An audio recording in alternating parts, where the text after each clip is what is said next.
Jelang pemilu, isu pemakzulan presiden justru muncul.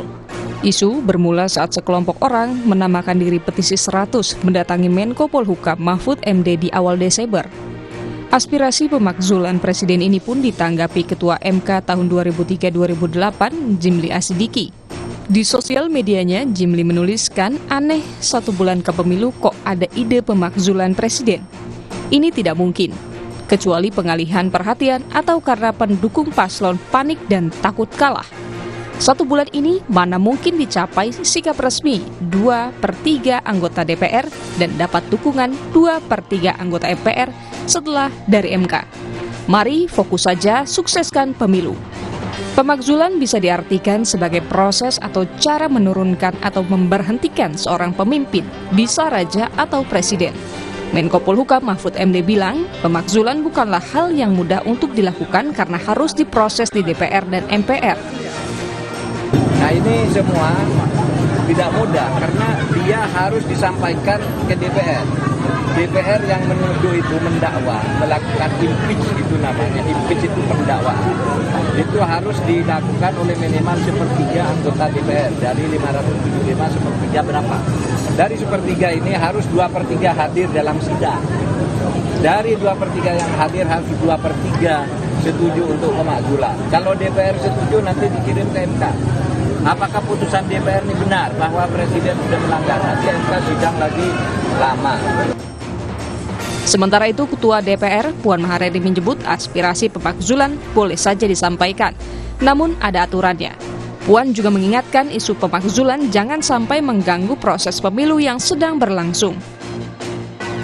Jalankan konstitusi itu sudah sesuai dengan aturan yang ada. Jadi aspirasi silakan saja disampaikan, namun kita tetap menjaga situasi menjelang pemilu ini supaya damai, kemudian terjaganya netralitas semua aparat penegak hukum, juga kita sama-sama menjaga agar pesta demokrasi yang akan datang berjalan dengan jujur dan adil. Lalu, bagaimana sebenarnya proses pemakzulan presiden atau wakil presiden? Pemakzulan diatur dalam Pasal 7 Undang-Undang Dasar 1945. Pemakzulan bisa dilakukan oleh MPR atas usul DPR jika presiden atau wakilnya terbukti melakukan pelanggaran hukum. Prosesnya bermula dari DPR mengajukan permohonan ke MK. Setelahnya DPR bisa menggunakan hak angket untuk menyelidiki kebijakan presiden atau wakil presiden. Setelah itu DPR menggunakan hak menyatakan pendapat untuk membawa kasus ke MK. Jika MK memutus adanya pelanggaran, harus ada lagi sidang paripurna MPR. Sidang paripurna MPR harus dihadiri minimal 3/4 total anggota MPR dan disetujui minimal 2/3 jumlah anggota MPR yang hadir. Pemilu akan berlangsung kurang dari sebulan. Sikap apa yang sebaiknya diambil? Saudara, jelang pemilu, isu pemakzulan presiden justru muncul. Isu bermula saat sekelompok orang bernama Petisi 100 mendatangi Menko Polhukam Mahfud MD yang juga saat ini mencalonkan diri sebagai calon wakil presiden sebenarnya di awal Desember kemarin. Nah, ide pemakzulan ini pun ditanggapi sejumlah pihak karena pemakzulan bukanlah hal yang mudah dilakukan. Kita akan bahas pagi hari ini soal isu pemakzulan presiden di tengah keriuhan jelang pemilu bersama sejumlah narasumber. Ada pakar hukum tata negara dari Universitas Gadjah Mada, Zainal Arifin Mokhtar, dan anggota kelompok Petisi 100. Nanti juga akan bergabung Marwan Batubara dan Sekjen Pro Jokowi atau Projo, Handoko. Selamat pagi Bapak-Bapak.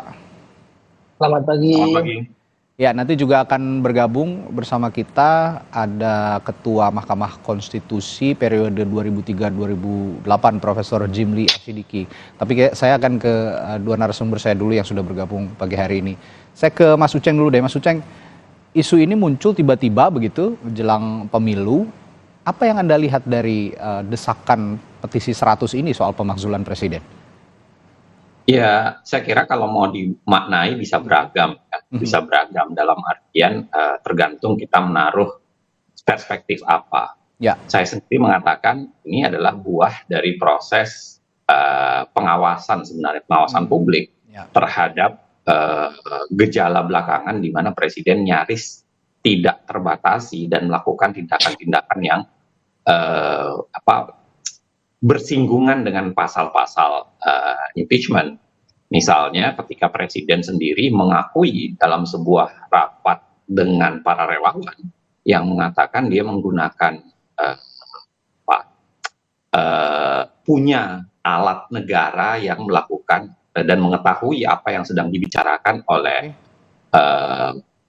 partai-partai lain, apa yang disampaikan atau apa yang diinginkan oleh partai lain ketika mau mengusung calon dan lain-lain sebagainya. Itu kan mengingatkan kita pada kasus Watergate, kasus Nixon tahun 70-an.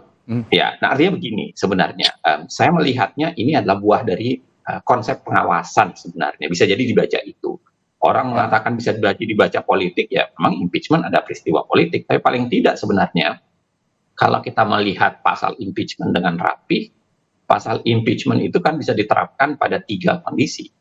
Satu, kondisi pelanggaran pidana, misalnya menyuap, ya kan, melakukan double agent dan lain-lain sebagainya. Yang kedua adalah perbuatan tercela. Ini bersifat lebih etis. Nah, yang ketiga adalah tidak lagi memenuhi kualifikasi atau sesuatu yang lebih bersifat administratif. Nah, mengenai apa maknanya dari ketiga itu sampai sekarang pun perdebatan. Jangankan di kita, di Amerika yang jauh lebih tua, itu juga perdebatan. Bagaimana mengkualifikasi misdemeanor misalnya, perbuatan tercela itu seperti apa. Ingat misalnya dalam kasus Clinton, kalau kita masih ingat, Clinton, seingat saya ya, kalau tidak salah, dia dijatuhin upaya impeachment bukan karena meniduri Monica Lewinsky, tetapi karena berbohong di bawah sumpah.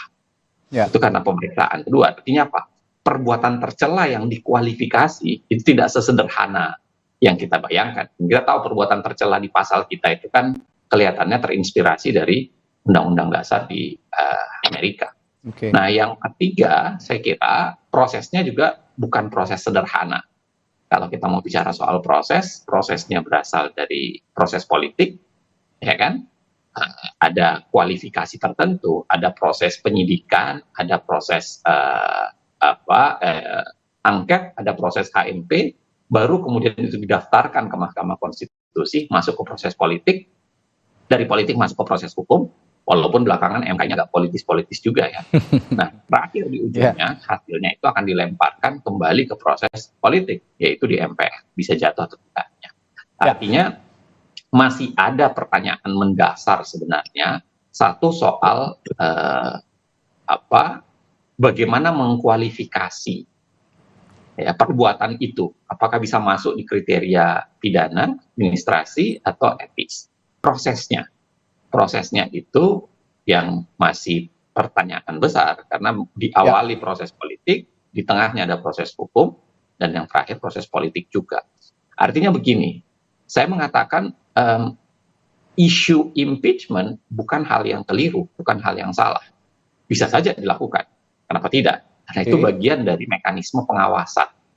Ya, bagian dari mekanisme pengawasan. Tentang bagaimana kita mengkualifikasinya, itu pasti ada perdebatan. Tentang bagaimana kekuatan politik untuk mendorongnya, kita realistisnya itu masih panjang dan masih sulit. Tapi saya kira silahkan saja. Impeachment adalah barang yang ada dalam Undang-Undang Dasar, menolaknya adalah perbuatan inkonstitusional, karena kan ada dalam Undang-Undang Dasar, mekanismenya silahkan didorong. Nah, tetapi yang paling penting sebenarnya adalah kita harus melihat pada satu sisi memang soal pemilunya. Harusnya dalam benak saya, harusnya dalam perhitungan juga, perhitungan secara ketatanegaraan, tidak ada kaitannya sebenarnya proses impeachment presiden dengan pemilunya. Dua hal yang berbeda. Pemilu dilakukan oleh KPU, ya kan? Ada kelembagaan sendiri. Sedangkan impeachment adalah pelanggaran. Saya kasih contoh misalnya, kalau kita tidak minta-minta, tiba-tiba presiden tertangkap tangan melakukan korupsi. Masa dengan alasan pemilu kita tidak lakukan apa-apa? Dan itu dua hal yang berbeda, saya kira. Itu bisa langsung dilanjutkan. Tapi pada saat yang sama, memang yang kita khawatirkan bukan realitas hukumnya atau realitas ketanegaraannya, tetapi saya khawatirkan adalah realitas politiknya.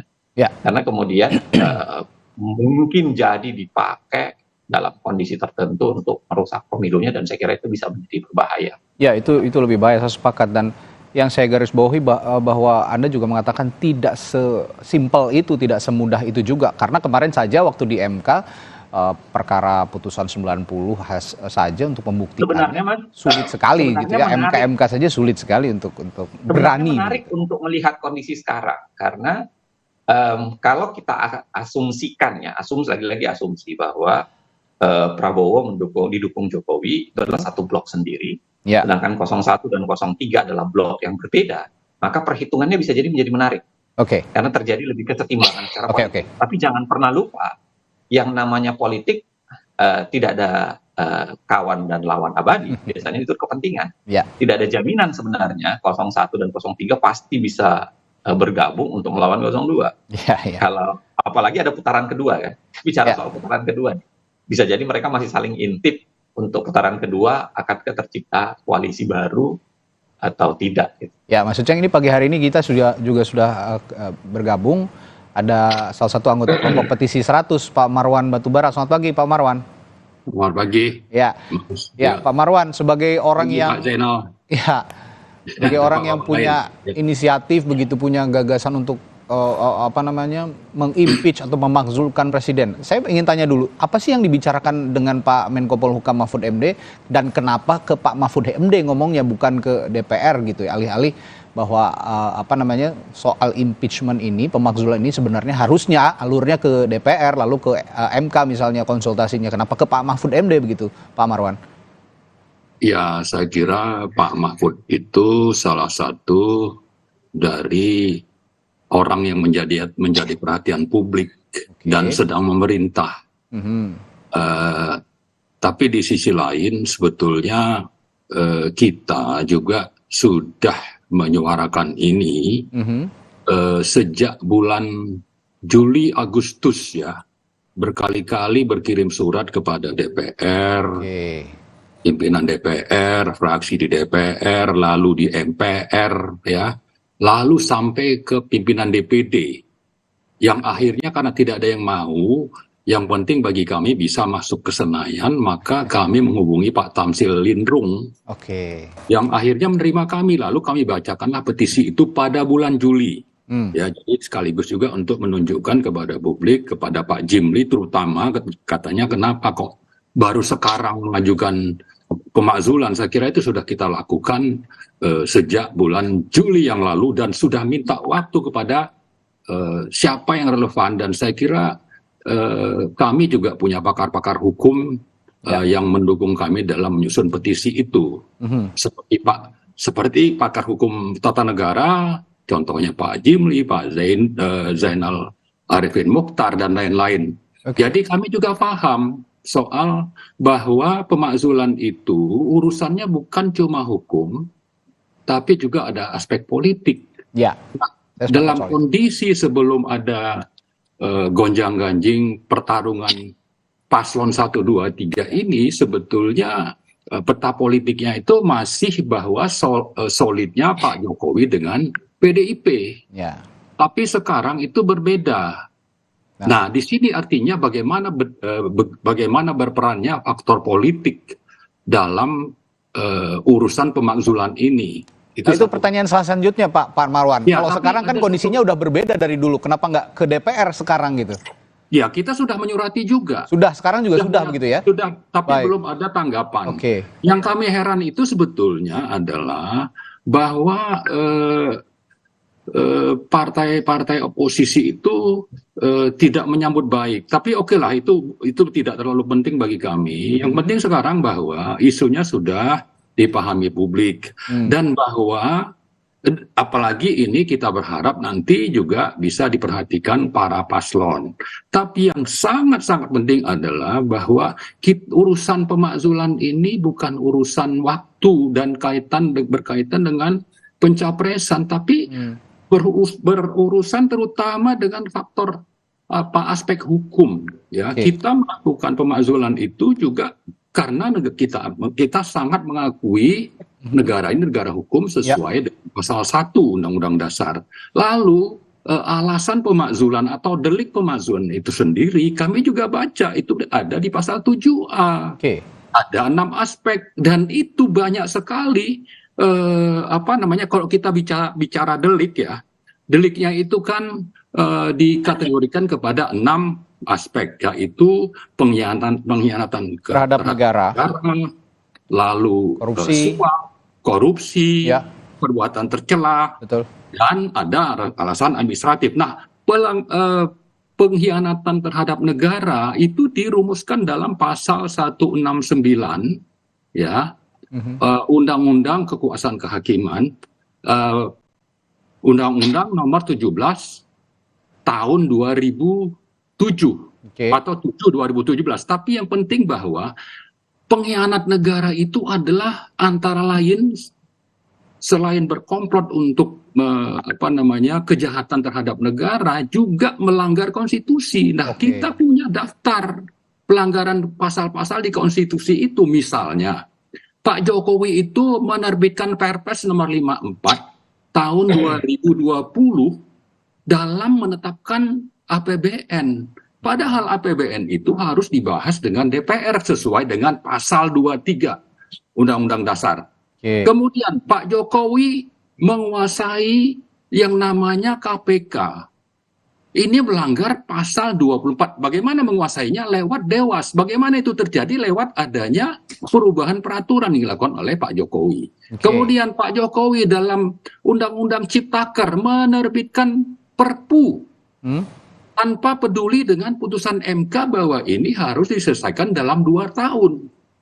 Kenapa bisa begitu? Alasannya itu adalah karena kondisi memaksa yang tidak relevan, yang dibuat-buat. Ya, jadi saya kira kalau bicara daftar, saya tuntaskan lagi, kita punya ada sekitar 7-10 pelanggaran terhadap konstitusi. Jadi yang kami lakukan itu sebetulnya adalah kita bicara hukum, saluran yang harus kita ikuti itu sudah kita lakukan, lalu itu tidak diperhatikan. Ada kesempatan dengan Pak Mahfud supaya publik paham. Dan harapannya ini politiknya ini juga bisa mendukung terlaksananya proses hukum. Kami paham bahwa dari DPR nanti ada ke MK, dari MK kembali ke DPR, lalu ke MPR untuk adanya sidang-sidang yang memang harus mengikuti persyaratan jumlah kehadiran anggota. Kita paham itu. Tapi sekarang kalau semua itu sudah tersumbat, ya, apa yang harus dilakukan rakyat? Rakyat juga bisa menyuarakannya itu langsung kepada siapa? Kepada rakyat yang lain. Untuk apa? Untuk sama-sama melawan rezim tirani ini yang dipimpin oleh Joko Widodo, karena beliau ini sudah berdiri di atas 3 cabang kekuasaan, 3 trias politika, berada di atas kekuasaan kehakiman, berada di atas kekuasaan legislatif karena banyak pimpinannya yang tersandra kasus korupsi. Itulah yang menjadi alasan mengapa kami mengundang rakyat untuk melawan tirani yang dilakukan oleh Presiden Joko Widodo. Kalau saya baca juga dari teman-teman kelompok petisi 100 ini, tadi Anda mengatakan ada 7-10 dugaan pelanggaran konstitusi begitu ya. Jadi semata-mata bukan kayak yang kemarin putusan 90 soal pencalonan capres dan calon wakil presiden begitu ya, tapi ini sudah jauh ke belakang, banyak dugaan-dugaan pelanggaran konstitusi yang diduga dilanggar oleh Presiden Jokowi. Itu salah satu saya kira. Itu juga salah satunya masuk ya. Putusan 90 MK itu salah satu dari delik pengkhianatan terhadap negara atau pengkhianatan terhadap reformasi yang dilakukan oleh Presiden Joko Widodo. Dan proses demokrasi. Baik, saya akan ke Projo dulu nih, Pak. Dari Projo sendiri melihat ada usulan atau ide bahwa ada pemakzulan terhadap presiden. Selama ini kan mengawal juga kiprah Presiden Joko Widodo di pemerintahan, baik dari sebelum beliau memerintah ya, jadi calon presiden sampai sekarang beliau sudah memerintah sebagai presiden. Respons Anda soal ini bagaimana, Pak? Ya, kalau dari sisi kami tentu yang pertama bahwa kita semua paham situasi hari ini. Situasi hari ini adalah 1 bulan menjelang pemilu. Terus kemudian juga ada situasi di lapangan bahwa peluang pasangan yang didukung oleh kami, termasuk kemudian ada Pak Jokowi di situ, yaitu pasangan Prabowo Gibran, itu sangat potensial untuk menang sekali putaran. Dalam itu realitas hari ini dari berbagai lembaga survei, dari semua situasi di lapangan dengan tegas mengarah ke situ. Kemudian tentu orang juga paham bahwa kemudian Pak Marwan dan kawan-kawan beraudiensi dengan Menko Polhukam yang notabene adalah cawapres dari paslon 03, tentu ini juga punya tendensi politik, sehingga dari kami tentu pandangan kami hanya melihat ini adalah sebuah upaya politik menuju Pilpres 2024 yang tinggal sebulan lagi. Dalam situasi seperti itu tentu sangat bisa dipahami bahwa berbagai langkah akan dilakukan karena waktu yang tinggal sedikit, ketertinggalan elektabilitas yang begitu besar gapnya, seperti misalnya kemudian kemarin sudah mulai ada langkah-langkah tawaran untuk 03 mengajak 01 bergabung segala macam itu. Jadi kami betul-betul melihat ini ya sebuah langkah politik biasa yang terjadi menjelang hari pencoblosan, di mana waktu yang sisa tidak banyak ini, tinggal 1 bulan ini. Bahwa kemudian terjadi narasi-narasi yang sehingga memunculkan gagasan pemakzulan. Berbagai semuanya juga menyadari bahwa proses mungkin tidak mudah, bahwa landasan-landasan atau prasyarat-prasyarat dasar juga mungkin belum bisa dipenuhi, karena apa yang disampaikan klaim-klaim dari Pak Marwan tadi misalnya tentu perlu diuji, karena apakah ini betul-betul melakukan pelanggaran konstitusi atau tidak, itu kan perlu diuji, karena semuanya juga berproses. Misalnya soal MK yang dimana proses dari keputusan itu pun kemudian juga ada proses hukum tersendiri. Maka yang saya mau tegaskan adalah bahwa langkah-langkah seperti ini kami baca sebagai sebuah langkah politik yang kami pahami itu bisa dilakukan oleh siapa saja, meskipun saya sangat menyayangkan karena langkah begini ini benar-benar tidak produktif menurut saya, karena justru destruktif, mengingat pemilu sebentar lagi, rakyat tengah bergembira, tengah sedang asik-asiknya melakukan kampanye, kemudian juga Pak Jokowi ini presiden yang sangat dicintai oleh rakyat, approval ratingnya sangat tinggi. Tentu saya pikir ini langkah-langkah yang justru destruktif menurut saya. Pak Handoko, saya berbicara dengan Anda ini proksinya proksi politik. Kalau tadi saya bicara sama Mas Uceng dengan Pak Marwan, ini proksinya proksi hukum begitu. Tapi saya ingin menanyakan kepada Anda, apakah Anda melihat ini ada pesanan dari pihak tertentu begitu? Karena memang saat ini kan kita tidak bisa memisahkan sepertinya Presiden Joko Widodo dengan pasangan calon nomor urut 2, pasangan calon presiden nomor urut 2, karena kemarin juga ketemu dengan beberapa pimpinan partai koalisi 02 begitu, lalu juga bahkan bertemu dengan Pak Prabowo. Jadi kelekatan ini tidak bisa dinafikan begitu. Anda melihat ini ada pesanan? Saya tidak mengatakan pesanan atau bukan. Yang jelas dengan magnitude atau amplitude politik dari Pilpres yang begitu besar, yang dengan intensitas sekarang ini situasi seperti yang saya paparkan tadi, maka kita akan dengan mudah memahami siapapun akan melakukan langkah-langkah yang bisa diambil di rentang waktu yang tidak banyak, dan kemudian di tengah gap yang sangat tinggi. Karena sekarang misalnya kan kita melihat ini di luar pasangan 02, di 01 dan 03 bicaranya soal bagaimana ini terjadi 2 putaran, tidak hanya sekali putaran. Maka maksud saya begini, langkah-langkah seperti ini itu dimaksudkan target politiknya pasti meredusir elektabilitas, meredusir legitimasi Pak Jokowi, kemudian berpengaruh pada elektabilitas 02, kemudian berpengaruh supaya tidak terjadi namanya gagasan yang selalu dikembangkan oleh pasangan di tim 02 adalah sekali putaran. Ini paling tidak menghambat itu. Jadi target-target nanti pun pasti target politik seputar Pilpres 14 Februari. Baik. Begitu, Mas. Baik, saya kembali ke Mas Uceng. Mas Uceng, saya tadi bilang juga ke Pak Handoko bahwa yang dibicarakan pagi hari ini ada proksi politik dan proksi hukum gitu ya, kita ngomong pemakzulan ini. Tapi apakah kita bisa berbicara dalam server yang sama dan apa outputnya ketika berbicara proksi hukum dan proksi politik digabungkan dalam server yang sama? Kira-kira menurut Anda bagaimana? Saya kira begini ya, kalau kita mau menggunakan paradigma itu dan mencoba kita campur, ada dua analisis kurang-kurangnya barangkali untuk Pak Handoko. Yang pertama adalah jangan dibayangkan bahwa publik tidak bisa berpolitik. Masyarakat juga punya politiknya sendiri. Dia bisa berpikir secara politis.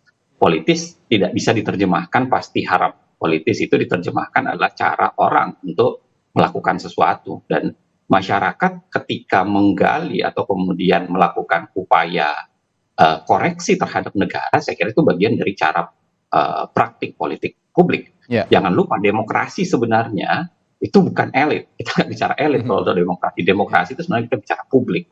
Karena itu yang menarik menurut saya harus kita ingat. Yang pertama. Yang kedua, saya agak khawatir sebenarnya dengan perspektif Pak Handoko ketika mengatakan mengimpeach Jokowi itu secara politik bisa merusak pasangan 02. Padahal menurut saya dua hal yang berbeda. Karena impeachment terhadap Presiden Jokowi itu adalah tingkah laku dia sebagai presiden. Sedangkan pasangan 02 ini tidak ada kaitannya dengan presiden. Tingkah sebagai presiden, kecuali kalau Pak Handoko seakan-akan mengakui bahwa presiden ternyata memang cawe-cawe untuk memenangkan 02. Kan logikanya begitu tuh. Jadi seakan-akan kalau faktor Pak Jokowinya dihilangkan dari pasangan 02, ini pasti mengganggu elektabilitas 02. Artinya, padahal sebenarnya harusnya kan seorang presiden itu lebih netral. Nggak mungkin harus cawe-cawe, nggak mungkin bisa dikaitkan sebenarnya. Nah, saya sebenarnya khawatir dengan analisis Pak Handoko itu, karena nanti bisa disimpulkan berbeda jangan-jangan oleh orang. Dengan mengatakan, oh berarti memang benar, 02 bukan sekedar didukung oleh Pak Jokowi, tapi pada saat yang sama, bukan sekedar mengirimkan anaknya untuk membantu 02, tapi juga mau cawe-cawe di 02, sehingga kalau faktor Presiden Jokowi dihilangkan, tiba-tiba 02 kehilangan elektabilitas. Padahal saya kira dua hal yang berbeda. Ya 02 adalah gabungan antara elektabilitas seorang Prabowo dan Gibran. Bahwa Gibran anaknya presiden kan itu satu hal yang diakui oleh 02 adalah faktor kebetulan saja, bukan kaitannya. Dan apapun yang dilakukan Gibran kan harusnya dipisahkan dengan apa yang dilakukan oleh Pak Jokowi. Itu sebabnya Pak Jokowi sendiri menyampaikan itu kan. Nah, sudah dewasa kok. Itu tindakan dia mau jadi cawapres, kita orang tuanya menurut saya kan saya ingat betul pernyataan itu dalam konstruksi itu. Nah, yang saya khawatir dari analisis itu adalah orang menyimpulkan, oh berarti memang Projo mengakui bahwa sebenarnya faktor Jokowi itu penting karena bisa melakukan cawe-cawe untuk memenangkan 02. Nah, saya kira itu yang harusnya ditertibkan, Mas, menurut saya ya. Harusnya ditertibkan. Artinya jangan sampai saya menghakimi Presiden Jokowi yang melakukan perbuatan melanggar dalam konstruksi ketatanegaraan dia sebagai presiden. Kalau misalnya dia melakukan pelanggaran di luar sebagai presiden, nah itu barangkali tidak konstitusional untuk kita masukkan. Kita melakukan ini adalah bagian dia sebagai seorang presiden. Jangan sampai nanti server politik dan server hukum ini, proksi politik dan proksi hukum ini nanti crash gitu servernya. Nah, saya akan minta pendapat juga dari Pak Handoko, tapi kita jeda dulu ya Pak. Saya juga tahu Anda udah nggak tahan nih pengen komentar soal pernyataannya Mas Uceng. Tapi kita jeda dulu sebentar. Kita akan kembali sesaat lagi dalam bahasan isu pemakzulan presiden sesaat lagi di Sapa Indonesia Pagi. Tetaplah bersama kami.